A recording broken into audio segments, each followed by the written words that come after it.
Hello, and welcome back to APIs You Won't Hate. I am Mike Bifulco, one of the co-founders of APIs You Won't Hate, here sitting down for a chat with my new friend Mang-Git Ng from Anvil. Mang-Git, thanks for joining today. Why don't you tell me a little bit about yourself? And I'd love to hear the elevator pitch for Anvil too. Awesome. Thanks for having me on the podcast today, Mike. It's Yeah. always a pleasure to do these. So a little bit about myself, like Mike mentioned, my name is Mang-Git Ng. I am the founder of Anvil. And prior to that, I worked as a software engineer for many years. So previously I worked at companies like Dropbox, Dialpad, Flexport, and then also a small company called Loom. Not the video recording one that everybody knows about, but they did own loom.com, and then that was acquired into Dropbox. So been in the startup space for quite some time.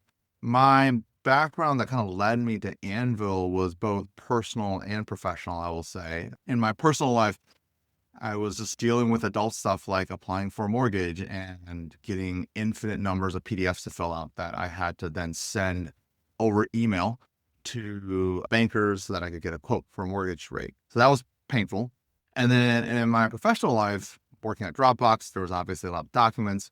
At Flexport, what you don't realize is that most shipping is just generating documents along the way with some data that you have. And Flexport's system was essentially a system of record for the data, and it would generate the correct documents as your shipment crossed borders and got onto different ships. Yeah. And every time there was a PDF that needed to be created, somebody had to hand code a template of that PDF in HTML, and then we'd render it and then generate the PDF. So that's why we created Anvil. Anvil is, frankly speaking, the easiest way to build software for documents, whether that's generating PDFs, filling out PDFs, collecting e-signatures, or the entire document process where you got to collect information, generate a certain set of documents based on some rules, and send it through e-signature. And the nice thing is that Anvil is completely embeddable, white labeled, and has a very robust API, which is why we're on the show today. Right on. Lots to get into there. Really interesting. I know Flexport does a lot of wild logistics stuff. I guess it totally makes sense that you're generating PDFs left and right because there's bills of record the whole way through for shipping that are really important. That's fascinating. So you were, I guess, in the world before Anvil existed. I'd imagine you felt the pain of those PDFs in one way or the other. What was the thing that made you go, hey, I'm a smart engineer. I should really dive into trying to make this a better thing? Smart engineer might be an overstatement. I was an engineer. Fair enough. Yeah. I've met very many engineers that are much smarter than I am. Let's put it that way. I think it was just, I knew I wanted to work on my own startup, my own project at some point. So that was always in the cards for me. I had been a part of many startups before starting Anvil, right? Like Dialpad, I was like number 7. Loom, I was number 7 as well. And then Flexport and Dropbox, I was there during the growth stages when it was like 500 people. So got to see that spectrum. Sure. So that's maybe the starting point. And then I was really looking for a problem space that I felt was both large enough and painful enough and also impactful enough that really would be something I'd be willing to commit to for the next 5, 10, however many years to tackle. So I think those are probably the two driving forces. And then it was just really happenstance. Like I was going through a period of my life when I was starting a company where I just had a lot of documents to do. Like I was doing all the life stuff that you don't do when you're working because you put it off. And so it just was like an aha moment where everything clicked together. I think hindsight's 2020 always. But. Sure. In my experience, I've been lucky to meet a lot of founders by way of podcast interview and having friends with similar mental states to my own who found themselves in the founder seat one way or the other. And there are a few buckets that founders tend to fall into. And there's always something interesting talking to people who've like really felt the problem that they're trying to solve before solving it, because it's so much more deeply like you feel it to your core, but you know when it's a success because past you would have loved this to an extent. Yeah, that's really cool. I'd imagine a lot of the folks listening to this, I'd imagine virtually everyone on earth has touched a PDF in some way. I'd imagine some of the people listening to this have tried to do what you described before with PDF templates or pulling structured data from a document or putting structured data into a document. My experience is somewhat limited, but I can tell you that I still have nightmares about trying to deal with some of the biggest company in the world, like their APIs and tools for building PDFs. Tell me about what the process is like. What's the hello world for someone onboarding with Anvil look like? Yeah. So typically the first thing you do is just sign up. You go grab a PDF form that you're trying to automate. So typically it's a blank form, right? I actually ask you to upload blank forms. and you upload it into Anvil. Anvil will automatically run through the PDF and use computer vision to find all the blanks for you. Does a pretty good job, I will say. Not perfect, but does a very good job. And then we'll run it through an LLM to label and tag all the fields for you. So it'll do things like give each field a readable name. It'll give each field a specific type. So we have address types, social security number types, short text, long text, all that kind of stuff, checkboxes. And it will also associate the fields together. So address fields typically are compound fields. There's line 1, line 2, city, state, zip. Anvil will associate those together so that when you go to populate this PDF, it's like a data structure that makes sense. It's not just a bunch of fields that are not interrelated, even though they should be. So that's pretty much it. If you have a schema already that you're trying to map to a PDF, you can pass along the keys, and we will also try to associate your schema to specific fields on the PDF automatically. That just makes it easy for you to normalize data across multiple documents. And then you make an API request. We automatically generate a RESTful endpoint for you to fill this out. There's a payload of data that gets auto-generated, and you just make a request to that endpoint with their API key, and you should receive a filled out PDF. I'm a little gobsmacked right now, having tried to build something on DocuSign's APIs in particular. Like, the complexity that large companies can inject into a process like this can be pretty mind-numbing. And it's hard to see when you're that big. I've worked for great big corporations. I've worked for N=1 corporations, and no fault in either direction. But like that, what you've just described sounds like the dream I needed when I was working on this the last time. And it's a really interesting tool. Like, that is something that I think fundamentally anyone whose business has some overlap into the real world where a printer might be involved can use this and has some value for it. I'll actually maybe give you an example from my world. Outside of APIs you won't hate, I run a startup called Craftwork. We're a vertically integrated home painting company. And one of the things we deal with a lot is we get invoices and receipts from a paint supplier. So a paint store, we go and order paint for a project. It'll have the associated project that it's with. So it might be like Mike's house. And here's the 10 gallons of paint we ordered, and the 4 paint brushes and the primer and all the other stuff that's needed there. Those per company are generally pretty standardized. However, that's like another form of oddly unstructured data in that it's an invoice that can have 1 or 10 or 50 rows. And I don't necessarily have, let's call it like a blank version of that. In your world, should I go and find a way to regenerate that sort of template with a blank? Is there a story for that with Anvil as well? Is that something that is a use case you're interested in? Yeah, absolutely. I think when it comes to extracting data out of PDFs, we don't actually do that today. Our thesis has always been, and I said we don't actually do that today. Actually, I don't know if we'll ever do it, let's be honest. Yeah. Our thesis has always been that we already live in a world of a lot of structured data. And instead of destructuring it and putting it into a PDF and then having somebody pull unstructured data out of a PDF with OCR and LLM text extraction methods, it should just be structured the whole time. Like, the PDF becomes an artifact of the process. And so one way that I would think about your problem in this ideal future is when an invoice is generated as a PDF, the actual data that went into generating the PDF should be attached in the PDF as metadata that is structured. And so if you're like receiving the PDF, instead of parsing it out with computer vision and whatnot and overcomplicating it with this Rube Goldberg machine that you've created, you just go read the data out and parse it into your system. And so this is actually like a hack week project that I did, which was I really wanted to take that structured data concept to the next level with PDFs.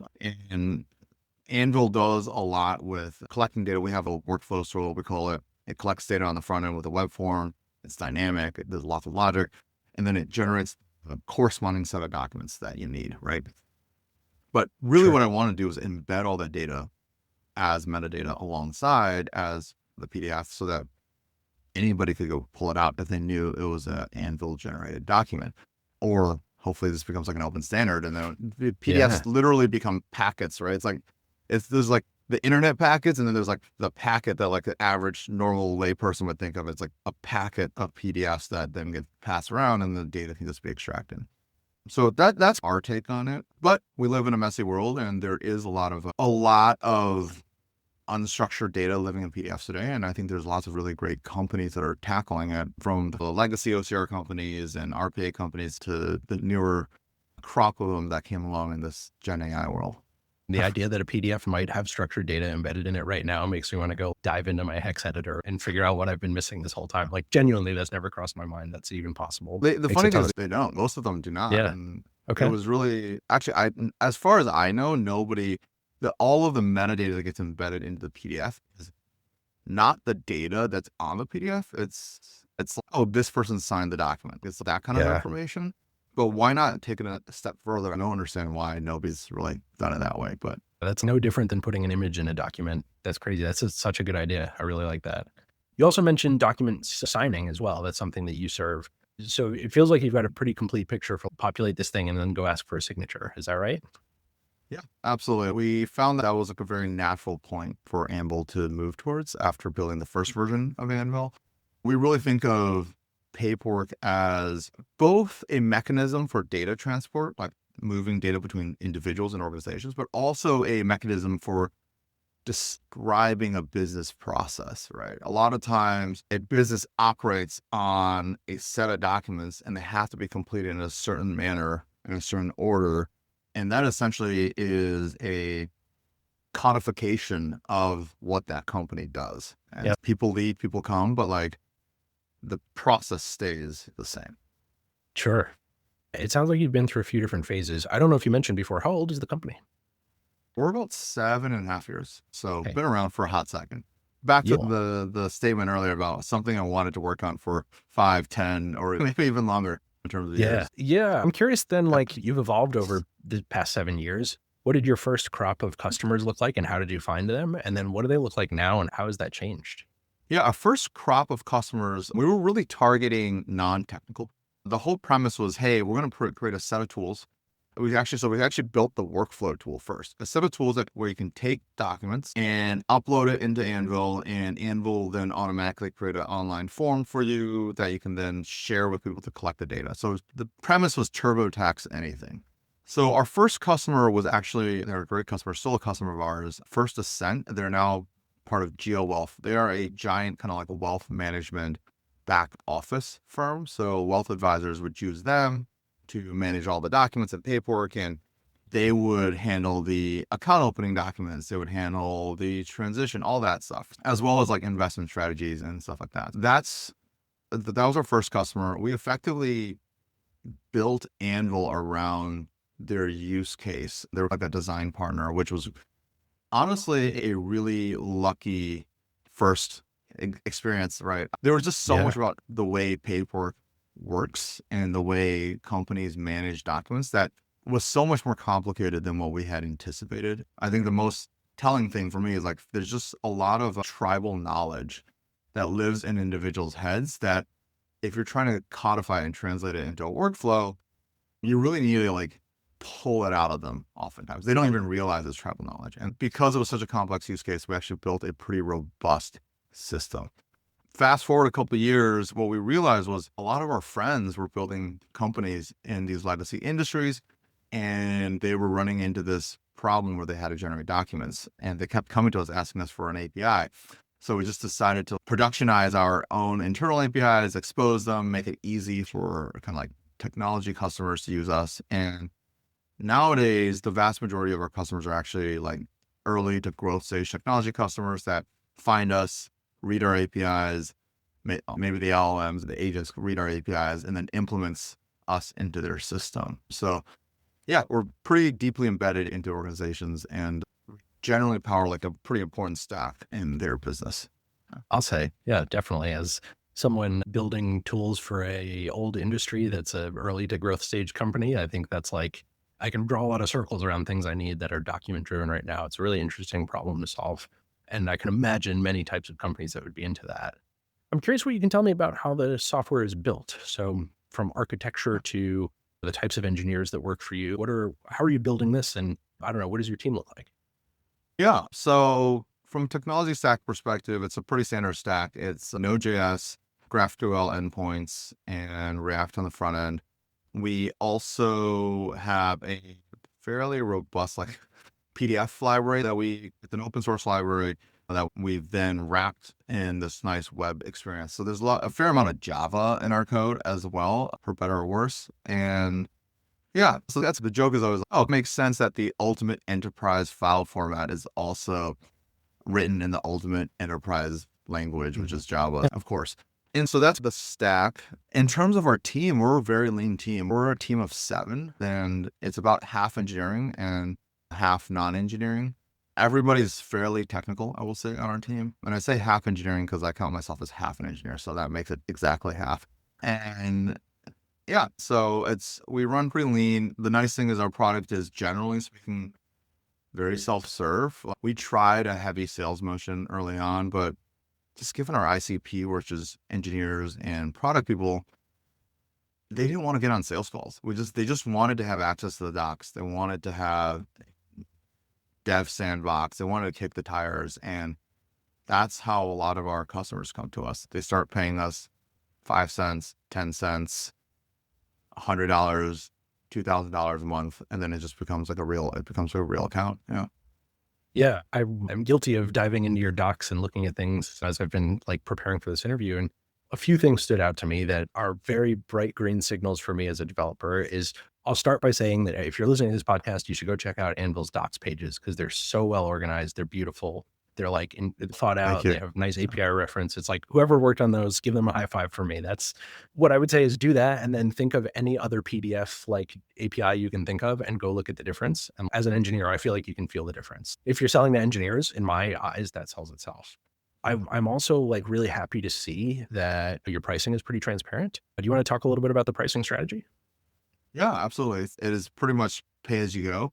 It's 10 cents a PDF generation. It's $1.50 for a completed signature packet. And I say completed because all of the other, or not all, but 99% of the other e-sign providers, they charge you on send, regardless of if the signatures were completed. And so we really want to align value there. And then it's $1 for a workflow submission. So a workflow is a web form that can be pretty complex, or multiple web forms that then populate multiple PDFs. We do also have some kind of like platform fee type pricing. Specifically, if you want like white labeling or some more advanced features, those are a monthly platform fee or an annual platform fee. And then enterprise is similar. It's a larger platform fee. You have more advanced features, you get more support. And then, of course, as usage scales, you're able to buy discounted usage. So overall, we want to scale with you. We want to make it easy for you to start and not pay a bunch up front. But if you do start using us a lot, we don't want to be nickel and diming you at retail prices, essentially. What I like about that is it's predictable. You can look at that and understand how it fits into your world as a team building something, but also accessible enough if I want to test it and see if my first 100 documents make sense and work and fits my team's use case. That's not a insurmountable thing. The first 100 documents will actually be free because when you plop down a credit card, we give you a bunch of free credit for production Even usage. better. So I believe don't quote me on this, I believe it's 1,000 PDF generations and Cool. like 50 workflows or 50 signatures. I'll have to double check, but it is pretty generous. We do want you, I think we want you to build as a developer and use the dev keys and all that stuff. And that's pretty much the full experience. You get access to pretty much everything. When you flip into production, we remove the watermarks and stuff like that. We do want to give you enough credit to actually run it into production in a meaningful way so that you have confidence that you can build your business on top of this. Yeah, I like that too. I walked right into your free tier as well. I promise I didn't try to do that, but that's true.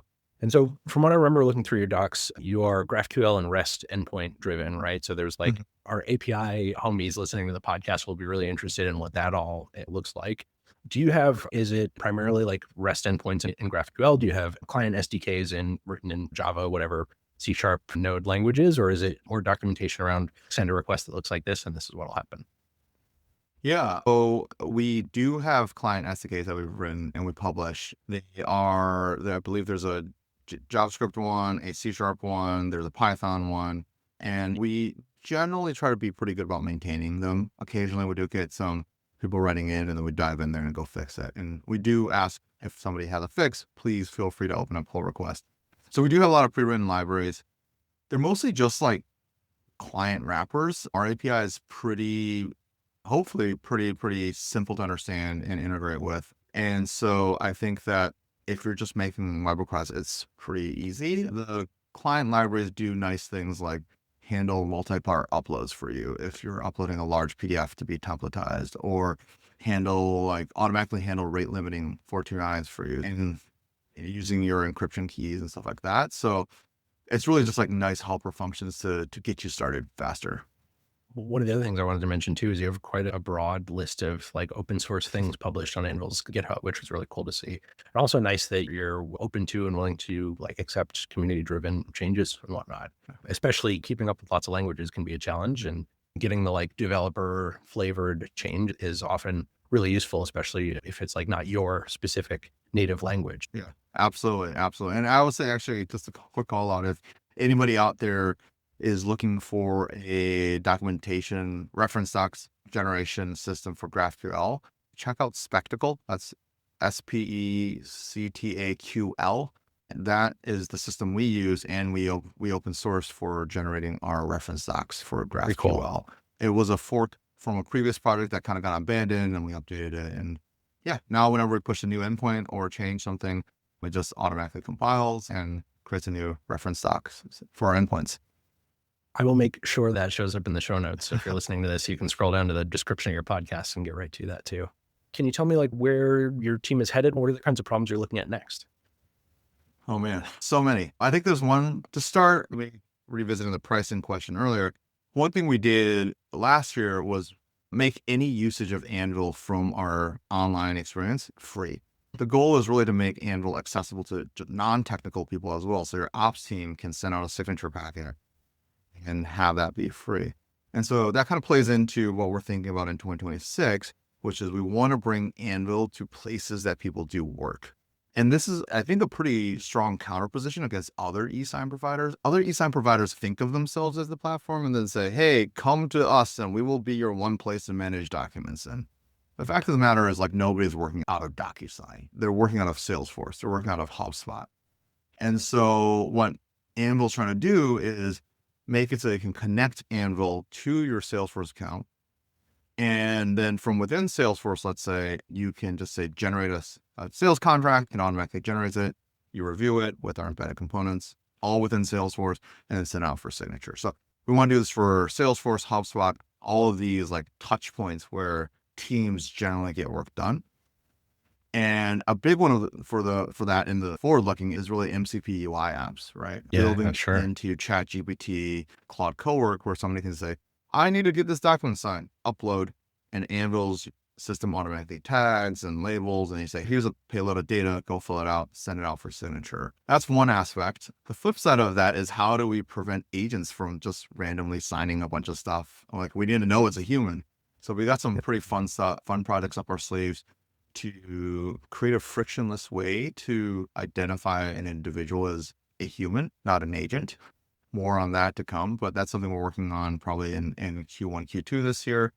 And I think we'll be the first ones to really tackle that problem beyond like hey, set up a video call and notarize and have a notary, or do one of those like crazy face scan things, right? That nobody seems like doing. So that's another one. And then the last project, which is the bid project, goes back to how Anvil thinks of ourselves as a data company, not so much a PDF company. Like, the PDF is an artifact, and it just happens to be how the world operates. But one thing we do today is, again, you can upload your keys when you're tagging a PDF, and we will automatically match your key schema to the schema of the document, right? So that makes it easy for you then to create data payloads that are easy for you to manipulate in your code and have that rendered onto a PDF.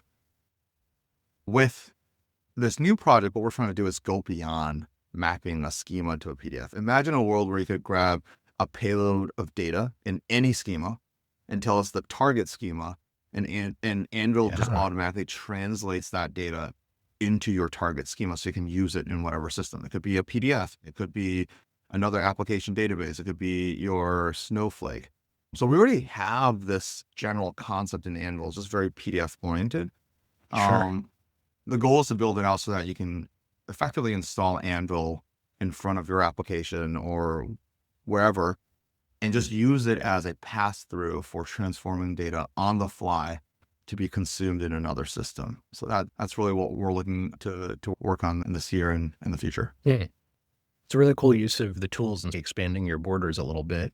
and becoming the translator between adjacent namespaces is a really interesting idea. I have spent a lot of my career, and I'm sure a lot of people listening to this have spent a lot of their career doing exactly that, where it's, I don't know, we just get this garbage format from some COBOL program from 700 years ago, and we need to convert it into this new thing. And so I'm going to spend the next 9 weeks writing an intensive like JSON schema thing to translate things around. And a lot of the world we're living in now makes that easier and more interesting and more capable for everyone to do. That's super cool. Absolutely. I really like that. Yeah. Did I say the words AI yet or the word AI yet? The part of the reason of doing this is actually, if you think about it, it's actually really good at these types of matching problems where you have this thing here and you have this thing here. And like a human could look at it and be like, oh yeah, that makes sense. This field obviously matches this key. But to do that deterministically is quite difficult. You'll never run out of rules to have to implement.